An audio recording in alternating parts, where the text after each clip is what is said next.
Hello, welcome back. My name is Daniel Gormali. I'm chess grandmaster, and today I wanted to do a book review.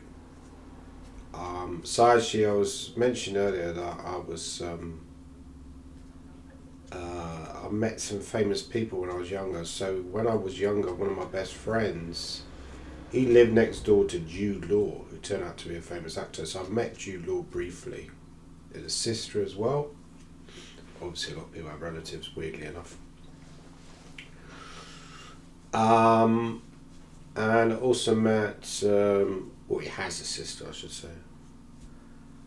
Who else I met Demis Hassapis, who's now famous for winning a Nobel Prize. I played poker once with Demis Hassapis at the Mind Sports Olympics. And who are the other people I mentioned? I should know. Oh, Rachel Reeves, I met very briefly one night out in Bromley. And I met her sister Ellie Reeves, who's like a MP. And I also met who else did I meet? I've forgotten now. My memory's so bad. So Rachel Reeves, Ellie Reeves, uh, Jim Reeves. No, somebody else. It'll come to me in a minute. Who's also now relatively famous. Oh, Wendy Cope. Yeah, Wendy Cope. Was not famous, but she was my music teacher when I was younger at Brindis Primary School in South East London, which is in Lee Green. I don't know if it still exists actually. But she was my music teacher. I remember Michael Rosen came in as a guest, so she knew Michael Rosen, so he was already sort of like relatively up there. But she went on to be quite famous only a few years after that because he wrote a collection of poems called Making Cocoa for Kingsley Amis, a famous author called Kingsley Amis, who sadly passed away. Well, his son's also died recently as well. Martin Amis died of throat cancer. Anyway, I mentioned this on Facebook, and one of the people responded, a guy called Ilya Rubin, and he mentioned that he was sort of contemporary of Kwasi Kwarteng, who was briefly the Chancellor of the Executive when Liz Truss became Prime Minister. So he was number two, but because they had a disastrous kind of sort of policies that had sort of unhinged. I actually agree with a lot of what they were trying to do, to be honest. I think taxes are too high. I think we need a kind of Hong Kong kind of, Singapore style kind of low taxes in this country. But the problem is that in these other Asian countries, it works because they've got this entrepreneurial spirit and they're hardworking. Being hardworking is often in their culture. But in England, it doesn't work because you lower the taxes and necessarily stimulate business as much as you think it will. Anyway, so the book I wanted to review was called Coaching Kasparov. Of course, another book by Elk and Ruby, which is a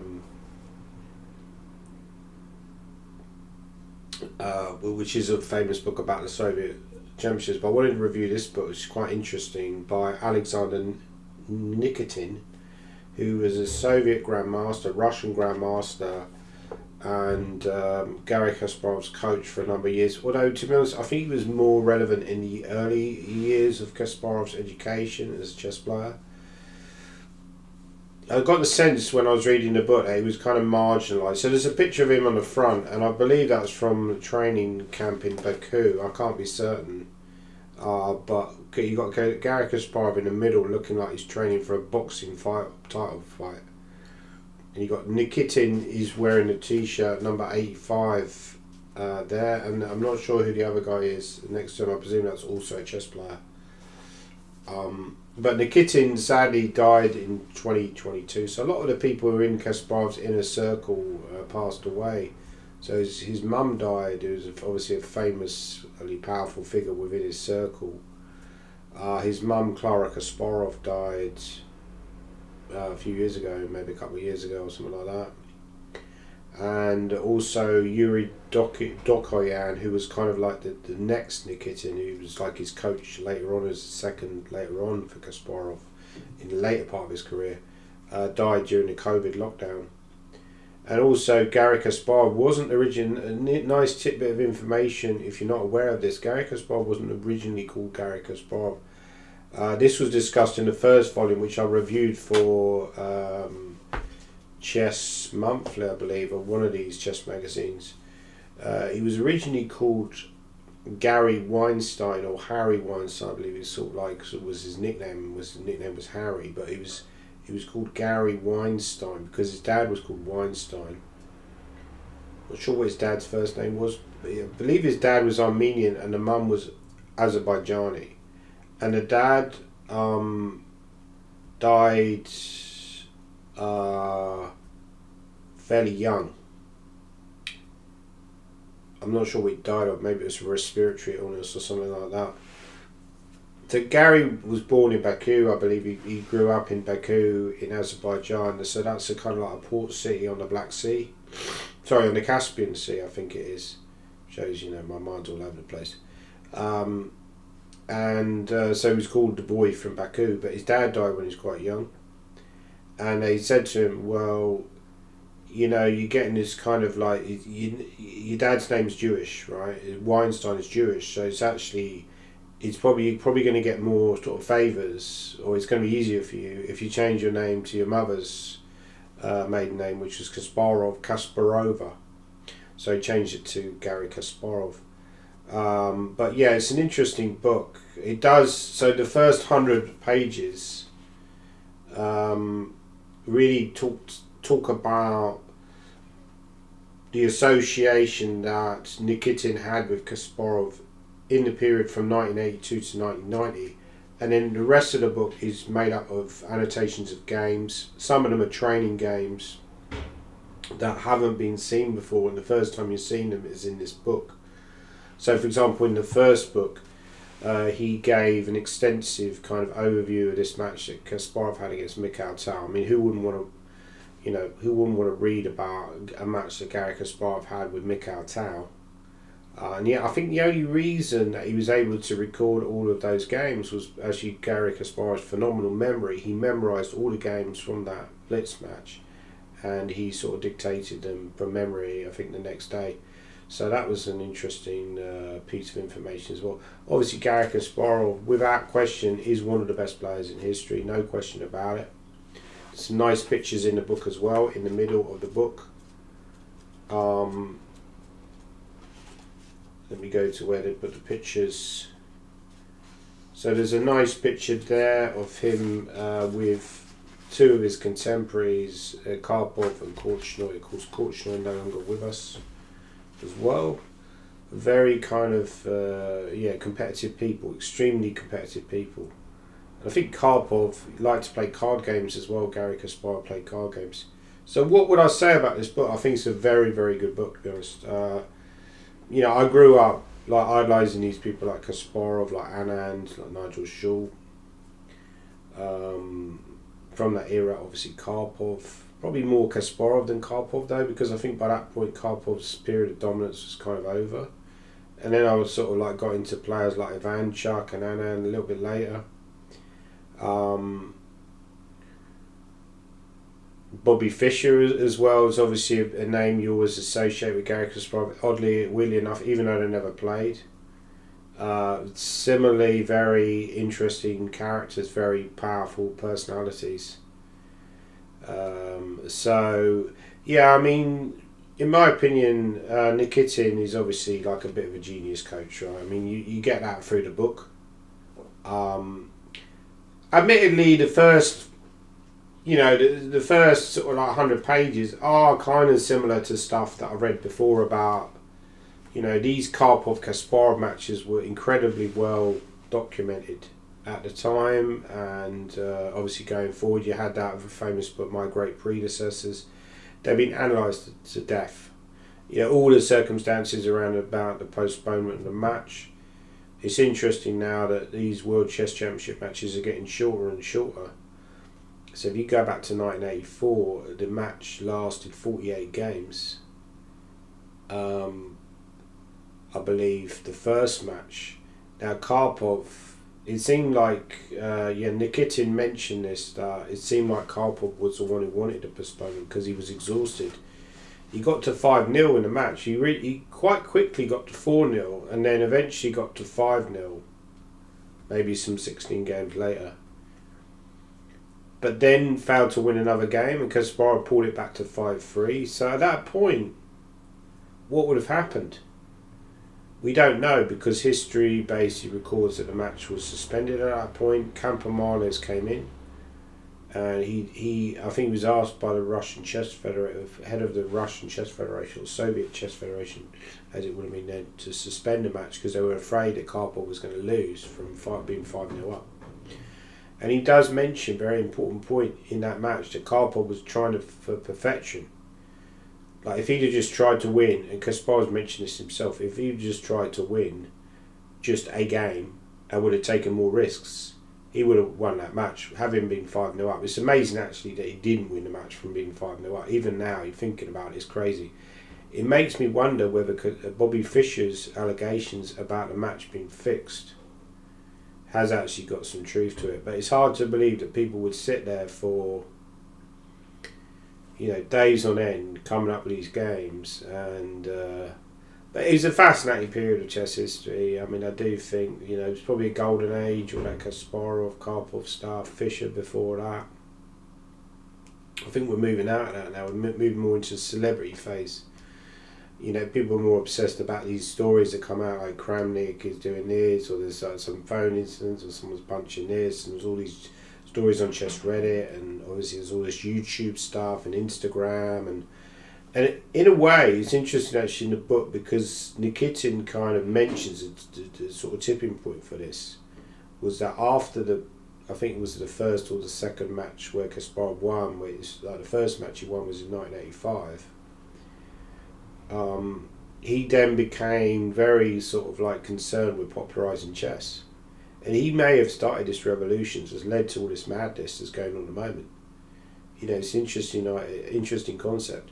But yeah, in general, if you're interested about chess, I would buy this book.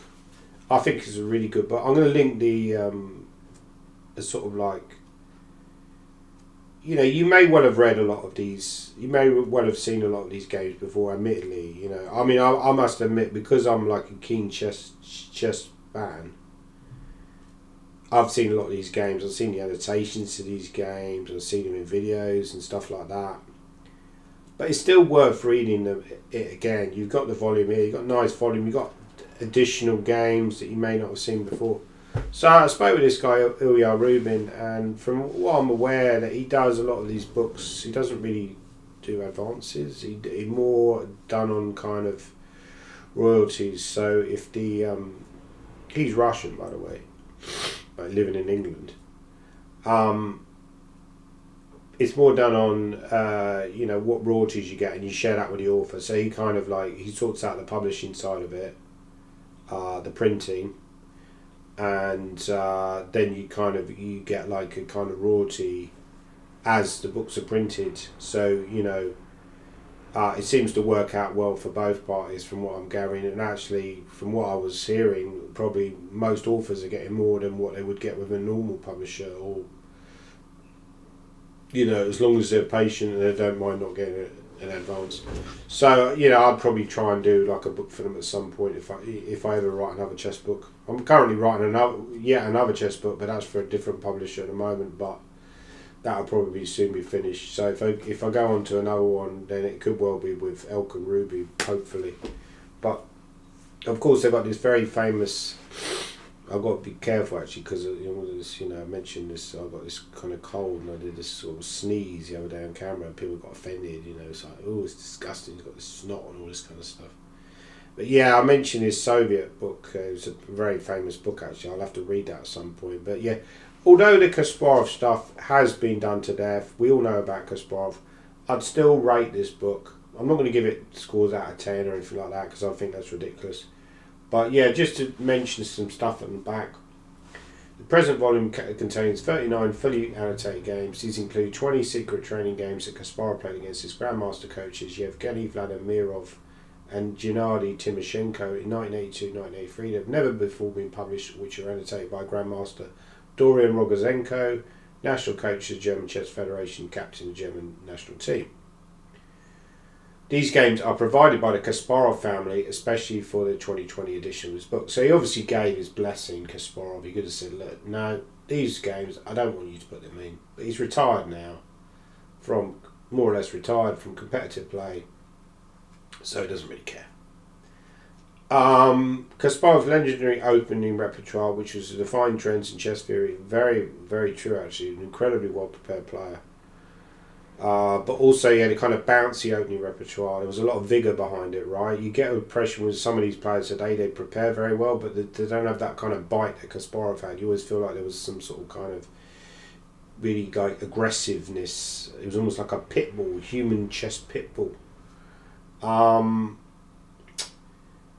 Yeah, so very interesting book. Yeah, worth a buy. How much is the book? Let me have a look. It's got nice. I like the Elk and Ruby kind of signature on the back. There you see like the little deer there with a. Is that a deer? I suppose, or moose.